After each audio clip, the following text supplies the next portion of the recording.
halkan aan taaganahay waxaa lagu sharaxayaa gaari waxaan ku suganahay degmada Taleex waan ku suganahay halkan waxaa lagu sharaxayaa gaari waa lagu sharaxayaa waxaa ninka dhalinyarada waa sharaxaya waxaan filayaa caawa aroos baa jira kulay sida ugu maqaalama xafladda ama aroos baa loo sharaxaa marka bawr la sharaxayo gaarigu waa gaari firoosa gaarigani soo dhawow nin dhalinyaro oo halkan gaari ka sharaxaya ku sugan degmada Taleex ka waran magaca horta markuu waraysa نجيب caawa gaari waa sharaxaysaa waxaa tahay farsamo yaqaanka bawr sharaxa degmada Taleex baa bawrtu sharaxa أنا أشرح الدنيا تريح بنور باوت habeenada aroos marka caawa aroos baa jira mise xaflad baa jirta caawa عروس بتلعب caawa aroos baa jira marka gaariga madaa wata sharaxaad adiga wata miya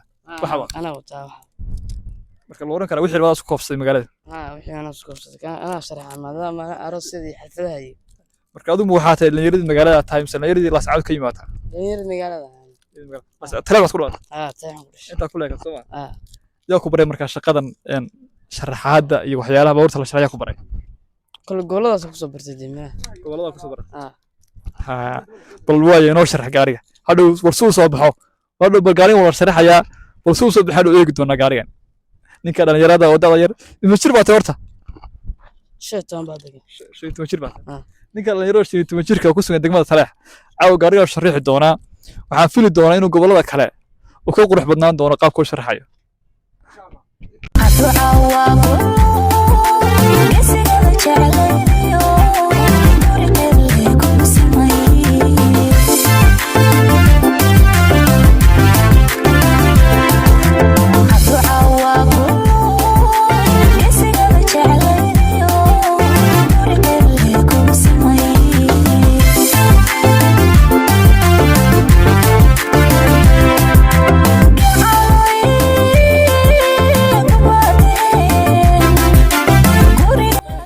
ugu dambeyn Cabdilkiis gaarigu dhameystiray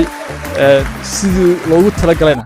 waa uu sharaxay Cabdilkiis gaarigu dhameystiray Soomaa ولمستين dhameystiray waxa cajiiba wuxuu sameeyay xataa loofkii uu sameeyay waxani waa dhamaan sharaxaadahana waa sharaxaado normal weeyaan waayo wuxuu isku filaysiiyay resource-ka uu haysto wuxuu isku filaysiiyay runtii haddaad aragtaan waxyaalaha loofku ku sawiray xataa waa maryo caadi weeyaan wax qoraal caadi maryo qoraal caadi uu ku sameeyay marka waa resource-kii uu haystay oo